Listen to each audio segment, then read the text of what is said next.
जैसा मैंने कहा था, इजराइल के चीफ ऑफ स्टाफ ने इस्तीफा दे दिया है। कल ही मैंने इसका अंदेशा जताया था। इसके अलावा जैसा मैंने कल आपको बताया था, वेस्ट बैंक में लड़ाई तेज हो गई है। ऐसा लगता है कि नेतन्याहू वेस्ट बैंक को दूसरा गजा बनाने की तैयारी में है। हमास भी इसके लिए पूरी तरह से तैयार है और अगर यह लड़ाई आगे बढ़ी तो हूथी और बाकी सारी ताकतें भी इसमें शामिल होंगी। इसके अलावा लेबनान से एक बड़ी खबर आई है, कुछ और खबरें हैं। इन सारी खबरों को लेकर हाजिर हूं, देखते रहिए पूरा वीडियो।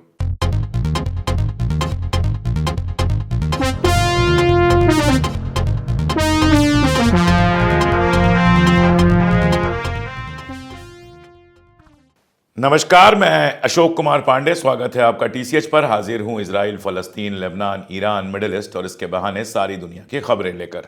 कल मैंने बताया था कि इजराइल में उथल पुथल शुरू हो चुकी है। इस्तीफे मांगे जा रहे हैं, एक दूसरे के ऊपर आरोप लगाए जा रहे हैं, इल्जाम लगाए जा रहे हैं। दरअसल 7 अक्टूबर को जो कुछ हुआ उसके बाद इजराइल का इरादा था हमास को पूरी तरह से खत्म कर देने का और गजा को इस हद तक बर्बाद कर देने का कि या तो लोग मर जाएं या जो बचे हैं वो किसी मुल्क में, दूसरे मुल्क में चले जाएं। बात यह हो रही थी कि सिनाई में, जो इजिप्ट का इलाका है, सिनाई का द्वीप है, वहां पे इन लोगों को बसा दिया जाए, गजा को पूरी तरह से खाली करा दिया जाए।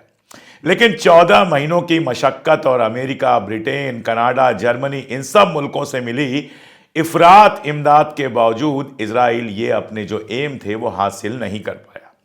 तो सबसे पहले जो इस्तीफा मांगा जा रहा था वो आर्मी के चीफ का, चीफ ऑफ स्टाफ जिसको कहा जाता है, जो वहां की सेना के चीफ हैं, उनका इस्तीफा मांगा जा रहा था। कल मैंने आपको बताया था कि स्मोट्रिच, जो वहां का वित्त मंत्री है, उसने इस्तीफा मांगा था। उसने कहा था कि chief of the staff Herzi Halevi को इस्तीफा दे देना चाहिए। रात को खबर यह आई कि chief of the staff Herzi Halevi ने इस्तीफा दे दिया और उसके साथ साथ जो सदर्न कमांडर थे, साउथ में गजा है तो उनकी जिम्मेदारी ज्यादा बनती है, तो जो सदर्न कमांडर थे उन्होंने भी इस्तीफा दे दिया। मजेदार बात यह है कि एक तरफ इजराइल बता रहा है कि गजा में उसकी जीत हुई है, दूसरी तरफ गजा के ऑपरेशन के जो चीफ थे उनका इस्तीफा लिया जा रहा है। मार्च के पहले हफ्ते में 4 या 5 मार्च को ये रिटायर हो जाएंगे। इनका इस्तीफा 4 या 5 मार्च तक मंजूर कर लिया जाएगा। तब तक किसी नए चीफ को ढूंढ लिया जाएगा, बनाया जाएगा। इससे भी ज्यादा मजेदार बात यह है कि हलेवी के इस्तीफे के बाद नेतन्याहू के ऊपर प्रेशर बनना शुरू हो गया है कि वो भी इस्तीफा दें। वहां की नेसेट में जो विपक्ष है, इजराइल का जो विपक्ष है, वो इस बात की मांग कर रहा है कि 7 अक्टूबर के बाद जो कुछ हुआ उसके लिए असल में कोई जिम्मेदार है तो नेतन्याहू है, क्योंकि सारी पॉलिसीज वही बना रहा था, क्योंकि सारे ऑर्डर्स वही दे रहा था, क्योंकि सीज फायर जब जब हुआ टाला उसी ने, और उसी ने ये एम बनाया था कि हमास को खत्म करना है। चूंकि वो खत्म नहीं कर पाया तो उसको इस्तीफा दे देना चाहिए। मैं बहुत बार आपको ये बात बता चुका हूं कि वहां जंग इसीलिए नहीं रुक रही है कि जिस दिन जंग रुक जाएगी नेतन्याहू के सिर पर तलवार मंडराने लगेगी। कल मैंने आपको यह भी बताया था कि अब इजराइल वेस्ट बैंक में तमाशा करना चाहता है, वेस्ट बैंक में लड़ाई करना चाहता है।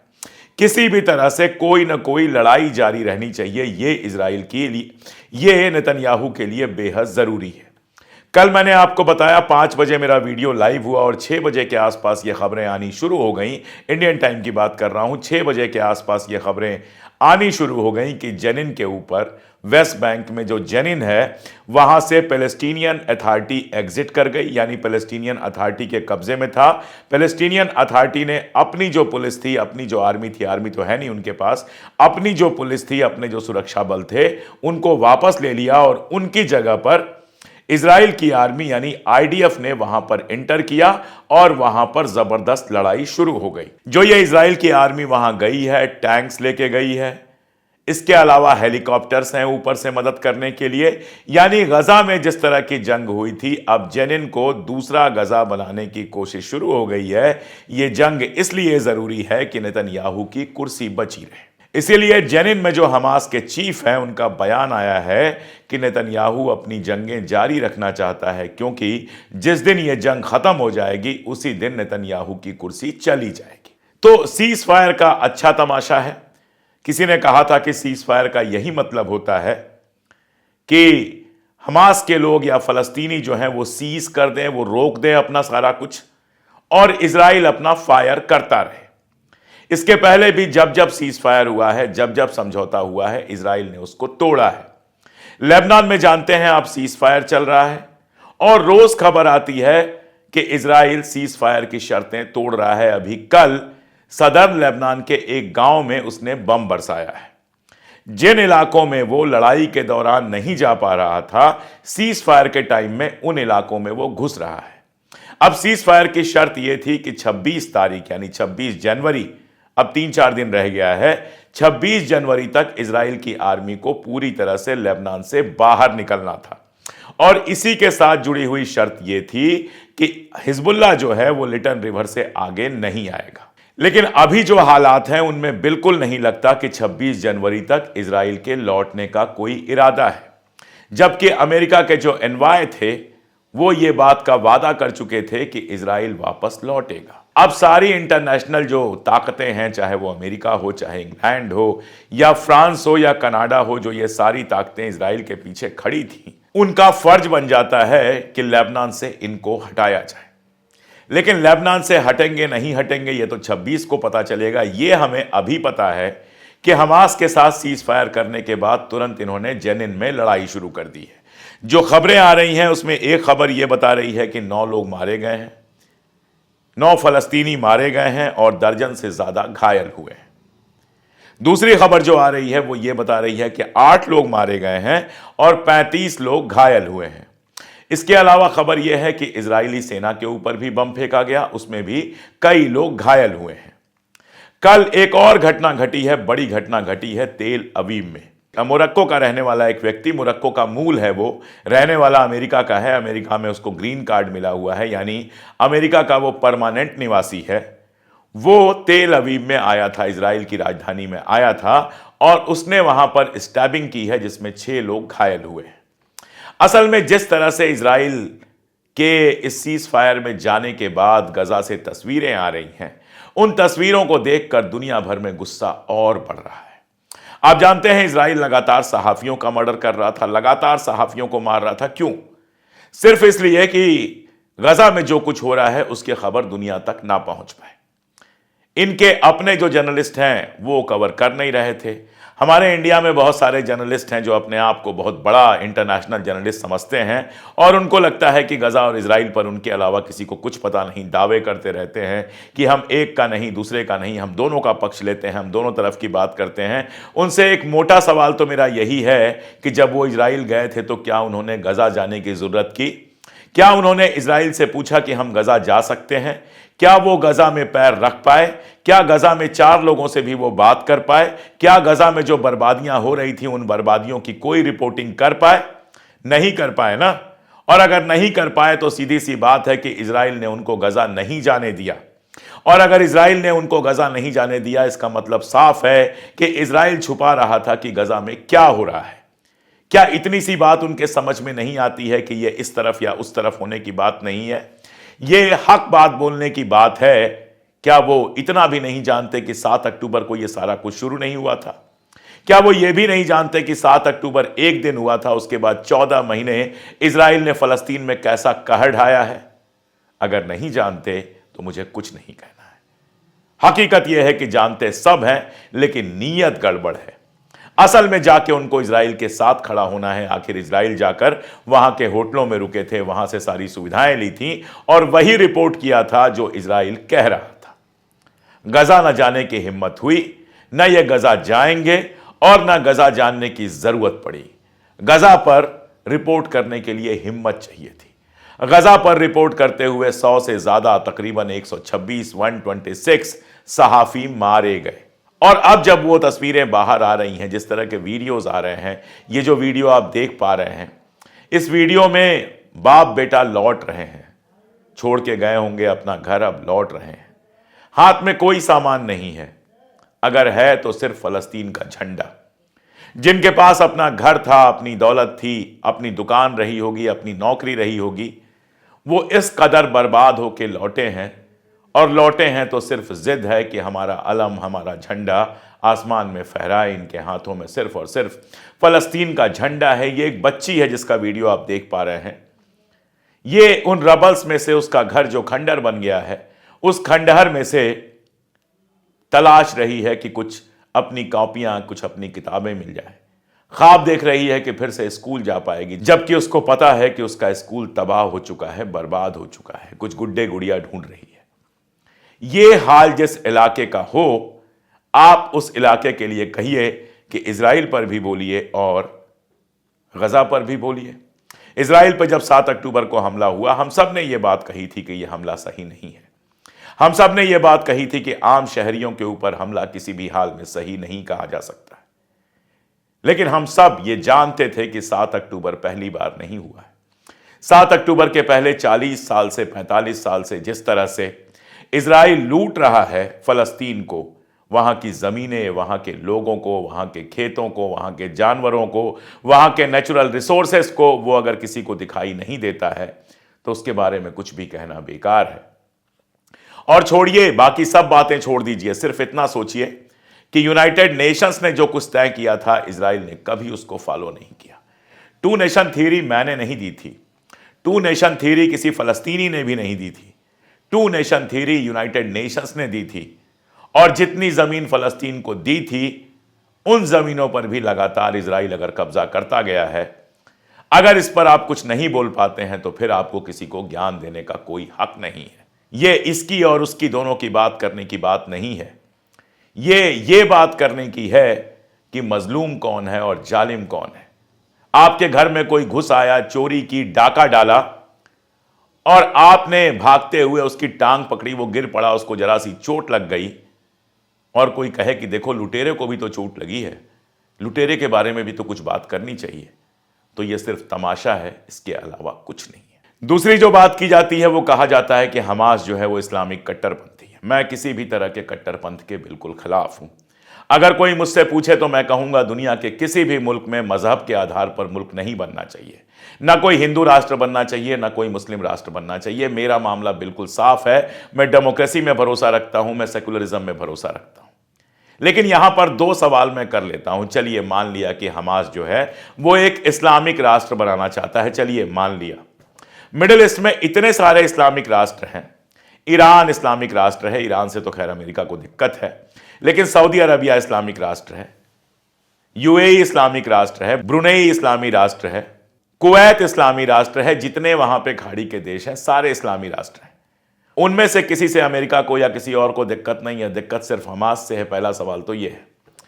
दूसरा सवाल यह है कि हमास अगर धार्मिक कट्टरपंथी है तो क्या इजराइल धार्मिक कट्टरपंथी नहीं है? अगर इजराइल के अंदर अरबों से एकदम रंगभेद किया जाता है, अपार्थाइड किया जाता है, उनको वोट देने का कई बार अधिकार नहीं होता है, उनके रास्ते कई बार अलग होते हैं, उनके साथ हर तरह का अन्याय होता है, सिर्फ एक विचारधारा जियोनिज्म वाली यहूदी विचारधारा अगर वहां पर है, तो फिर वो कट्टरपंथ बुरा क्यों नहीं है? क्या जियोनिज्म कट्टरपंथ नहीं है? क्या जियोनिज्म जितने तर्क देता है वो अपने धर्म के आधार पर नहीं देता है? जो वो कहता है ये हमारी जमीन है, वो किस आधार पे कहता है? अपनी बाइबल के आधार पे ही तो कहता है। वेस्ट बैंक को जो वो जुडेया कहता है, वो किस आधार पे कहता है? धर्म के आधार पे ही तो कहता है। तो अगर इस्लामी कट्टरपंथ फलस्तीन के लिए बुरा है, तो जायनिस्ट यहूदी कट्टरपंथ इजराइल के लिए क्यों नहीं बुरा है? क्यों इजराइल का कट्टरपंथ अमेरिका और बाकी मुल्कों को दिखाई नहीं देता है, लेकिन हमास का कट्टरपंथ दिखाई देता है? अगर एक तरह का कट्टरपंथ बुरा है तो दूसरी तरह का कट्टरपंथ भी बुरा है। अगर आप भारत के अंदर हिंदू राष्ट्र मांग रहे हैं तो फिर आप किसी इस्लामी राष्ट्र का विरोध नहीं कर सकते। मैं अपने मुल्क के अंदर भी सेकुलरिज्म चाहता हूं। मैं चाहता हूं मेरे मुल्क में भी जो अल्पसंख्यक हैं वो बराबरी के दर्जे से रहें, और चाहे फलस्तीन हो, चाहे दुनिया का कोई मुल्क हो, वहां पर भी मैं यही चाहता हूं कि सेकुलरिज्म हो। भले किसी कौम के 5 लोग हों, लेकिन वो भी इज्जत से रह सके। अगर आपको इस्लामिक कट्टरपंथ से इतनी दिक्कत है तो सीरिया में जो ISIS के लोगों ने सरकार बनाई है उससे दिक्कत क्यों नहीं है? क्योंकि उनको आपने पैसा दिया था। आज लड़ाई चल रही है वहां पर अमेरिका के जो सपोर्टेड कुर्द हैं, उनकी लड़ाई चल रही है आर्दोगा सपोर्टेड लोगों से। अब जो नई सरकार बनी है सीरिया में, वो कह रही है कि ISIS के जो लोग तुम्हारे पास गिरफ्तार हैं वो हमें लौटा दो, क्योंकि इन्हीं के भाई बंधु हैं। वो लौटाने को तैयार नहीं है। इधर सीरिया में इजराइल अपना बेस बना रहा है। ये सारी चीजें किसी को दिखाई नहीं देती। दिक्कत सिर्फ और सिर्फ फलस्तीनियों से होती है, सिर्फ फलस्तीनियों को उनका अधिकार देने से होती है। जो यूनाइटेड नेशन में नई नई रिप्रेजेंटेटिव बनाई गई हैं अमेरिका की, जिनका नाम है एलिस स्टेफनिक, उनका एक इंटरव्यू चल रहा था। इंटरव्यू में पहले पूछा गया कि क्या फलस्तीनियों के सेल्फ डिटर्मिनेशन के राइट को आप मानती हैं? उन्होंने हां नहीं कहा, गोल गोल घुमाती रही।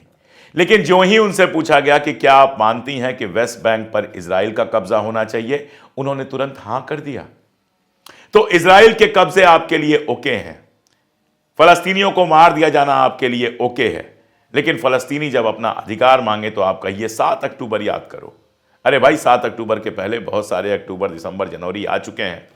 बहुत बार हमला हो चुका है, बहुत बार सीज फायर हो चुका है। मैंने बताया था आपको कि ओबामा जब राष्ट्रपति बने थे उसके भी एक दिन पहले सीज फायर हुआ था।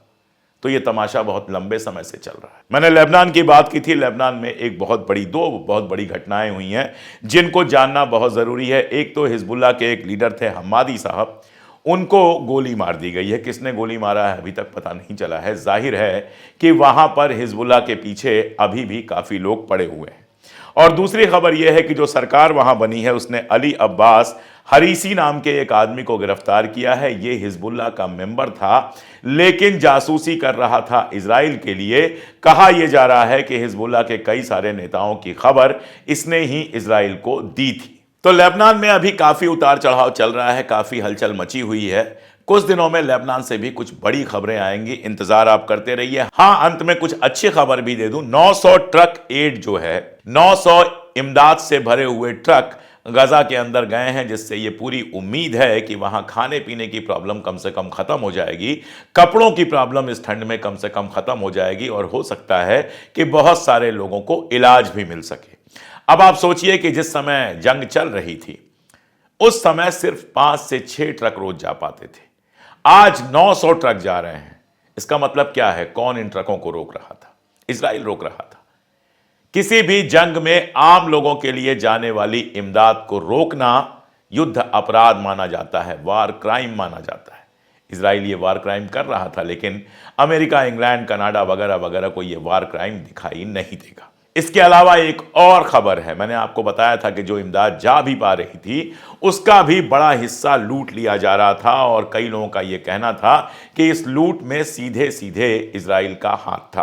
अब जबकि जंग रुक गई है तो यूएन का कहना है, यूनाइटेड नेशंस का कहना है कि इन ट्रकों का लूटना भी बंद हो गया है। मतलब क्या होता है इसका यही मतलब होता है कि इनको लूटने वाले जो लोग थे उनको इजराइल कहीं ना कहीं मदद कर रहा था। जब उसकी मदद खत्म हुई तो लूटना भी खत्म हो गया।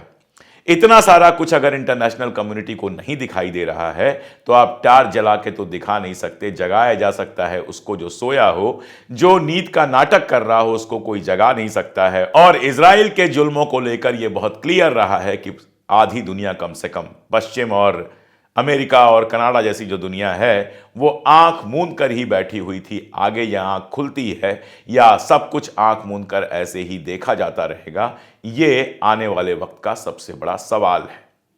फलस्तीन पे मैं लगातार वीडियोस करता रहा हूं। आप जानते हैं पिछले साल, 1.5 साल से लगातार छोटी बड़ी अपडेट्स आपसे शेयर करता रहा हूं। जो मेरे दर्शक हैं, मुझे पूरी उम्मीद है कि इस लंबे वक्फे में मिडिल ईस्ट की एक समझ उनके भीतर डेवलप हुई होगी।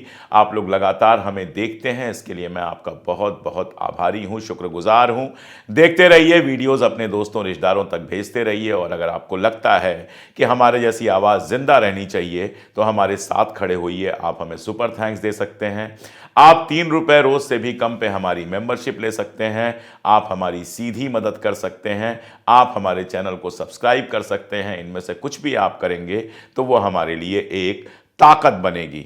ये सब कैसे होगा वो मैंने आपको पिन कमेंट में भी बता दिया है और डिस्क्रिप्शन में भी लिख दिया है। इसके अलावा फलस्तीन से जुड़ी कुछ टी शर्ट्स और बाकी सारी चीजें हमारी वेबसाइट पे अवेलेबल है, वहां से भी आप हमारे ये प्रोडक्ट्स खरीद सकते हैं। आज के लिए इतना ही, बहुत शुक्रिया।